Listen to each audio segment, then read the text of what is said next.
Essa semana aconteceu uma coisa interessante com relação ao comparecimento do secretário de Saúde, Ricardo de Oliveira, a convite da Comissão de Saúde da Assembleia. E o fato interessante aconteceu mais na véspera do que propriamente no dia da apresentação das contas da Secretaria da Saúde. Porque foi criado uma situação que realmente chamou a atenção. Houve cumprimento de mandados de prisão na SES, inclusive deixaram bem claro que a polícia estava indo cumprir esses mandados, a pedido do próprio secretário Ricardo de Oliveira. E houve toda aquela operação, uma médica foi detida, enfim. E aí no dia seguinte, os jornais, e especificamente o jornal A Gazeta, ele dá a cobertura falando da operação, né? E aí enaltecendo a postura deste governo em combater os casos de corrupção, mostrando, olha, o governo tá cortando na própria carne, porque não existe tolerância com a corrupção neste governo, dá esse tom, né? Inclusive para mostrar que, como todo mundo tem cobrado hoje, principalmente depois de tudo que tem acontecido com a Lava Jato, né? Que esse é um governo realmente diferente, não só com relação à forma como ele gere suas contas, né? O governo que não gasta, o exemplo, né? Para ser exemplo também você tem que mostrar que você combate a corrupção de forma realmente muito rigorosa, que isso não tolerância zero à corrupção. E mesmo que seja dentro do seu governo, você vai sair na frente e fazer tudo o que tem que ser feito. Só renda. Aí isso aconteceu o quê? A participação do secretário Ricardo de Oliveira nessa sessão da Comissão de Saúde, ela acabou sendo realmente encoberta por esses acontecimentos e muitos deputados até inclusive elogiaram, parabenizaram, né?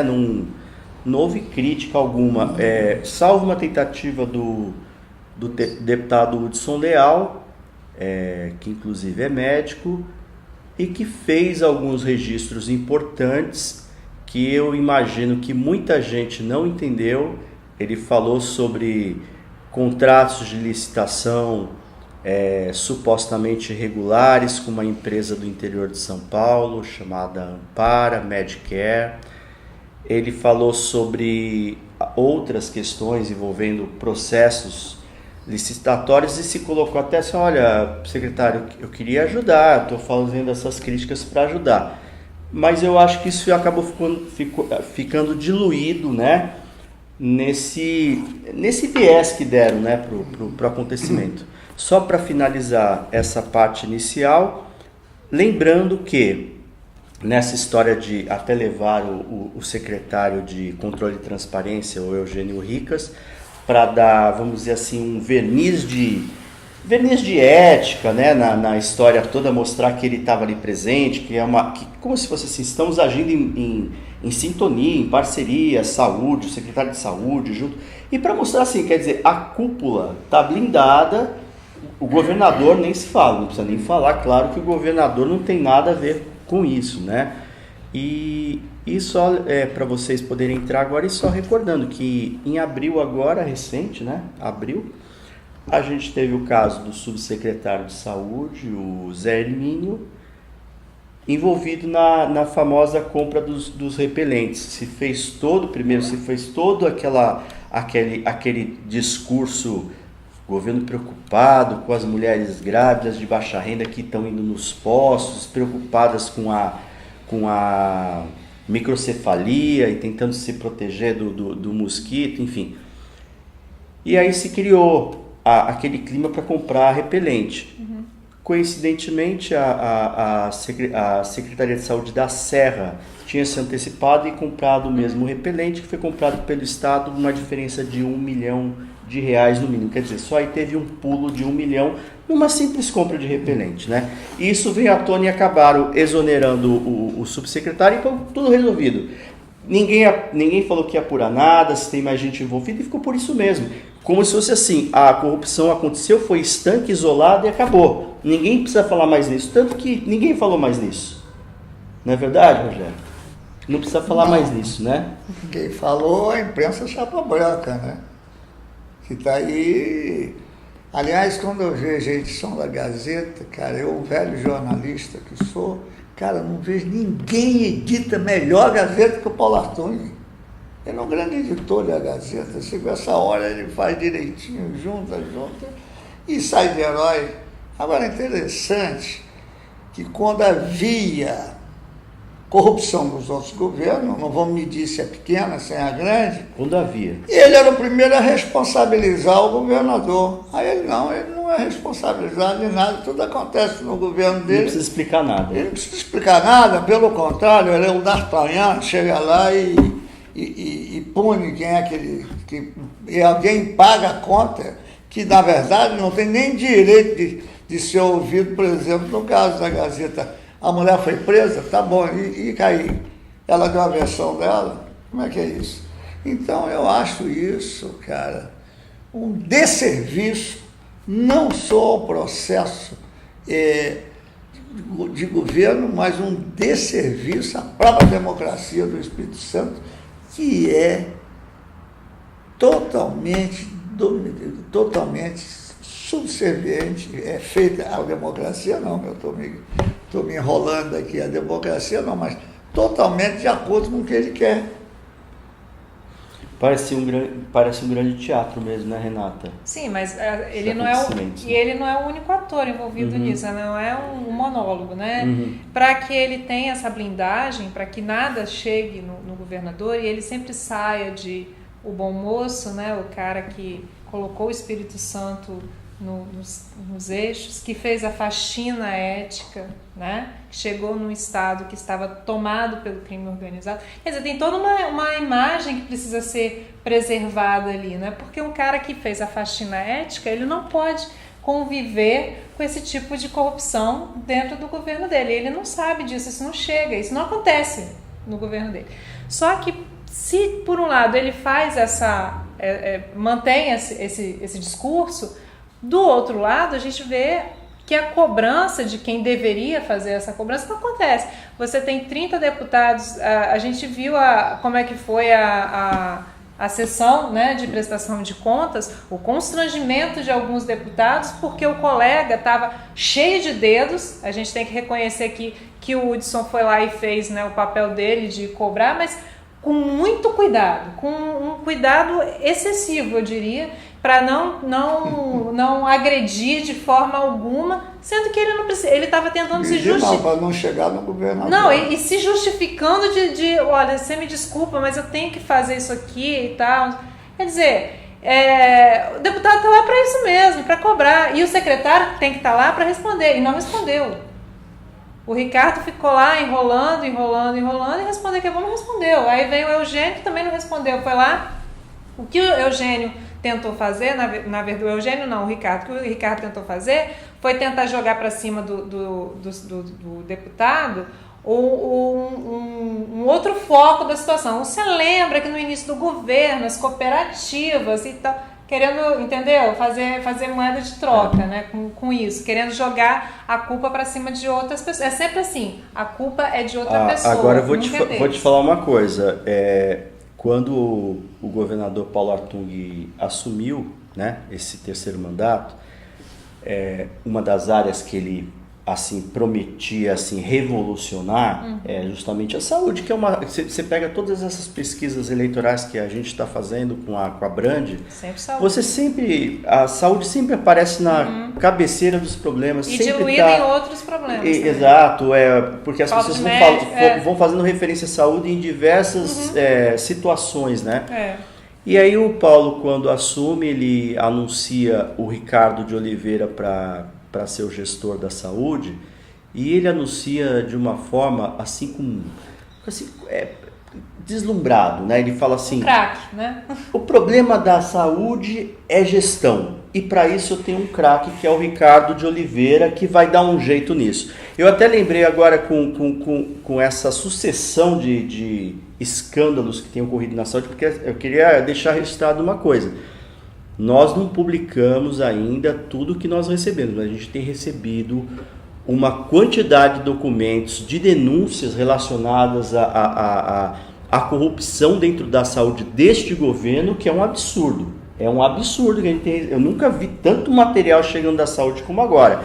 E aí você percebe o seguinte, quando fala do Neymar, o Ricardo Oliveira é o meu Neymar, o camisa 10, né, da equipe, até lembrei, né, porque o Neymar indo tão mal na Olimpíada, a Mata passou a ser, né, a nova... Jogador. Novo ídolo da torcida, né? Torcida. Então aí eu lembrei até porque realmente a situação assim coincide com o craque dele, porque Sim. o Ricardo vai de mal a pior. Exato. Só tem reclamação, só tem foco de corrupção dentro dessa pasta da saúde. São várias denúncias. Como eu falei, tem várias coisas chegando, as peças não estão todas formadas ainda para isso. Que o jornal investiga, né? Não, claro, mas é aquela coisa, você começa a investigar, começa a chegar mais coisas, né? À medida que você vai mexendo, as coisas vão aparecendo. E é muita coisa. E aí vem com esse discurso, não, tá tudo bem, que maravilha, o secretário está de parabéns. Isso porque a gente está discutindo a saúde. A gente tem que lembrar que começou no governo Paulo Artung e depois estourou lá no governo Casagrande a questão da justiça, da Secretaria de Justiça, com Ângelo Roncalho, né? Toda aquela história que acabou caindo o Roncalho e tal. Quer dizer, isso é porque a gente está investigando, trabalhando que era outro foco de denúncias de corrupção, a Secretaria da Justiça, naquela avalanche de obras, tudo sem licitação, Sim, né? Exatamente. O que acontece muito também na saúde, né? Sim. Bom, o que eu vejo é que há um momento em que o Espírito Santo precisa cair na real. Nós precisamos cair na real. Podemos aceitar esse jogo de encobrir corrupções através de terceiras pessoas. Quando você vê um subsecretário metido na roubalheira, o subsecretário é um homem de confiança do governador, de quem é? Quem escolheu ele? Tudo bem. É isso. Ele não caiu de paraquedas. Agora, né? O que eu acho de mais aterrorizante, é que faz esse papel, a imprensa chapa branca faz esse papel de que, olha, cara, o homem não é mole, o homem pune. Pune o quê, cara? Não, só aproveitando... Peraí, deixa eu completar. Lá naquele momento que houve um levantamento no interior do estado,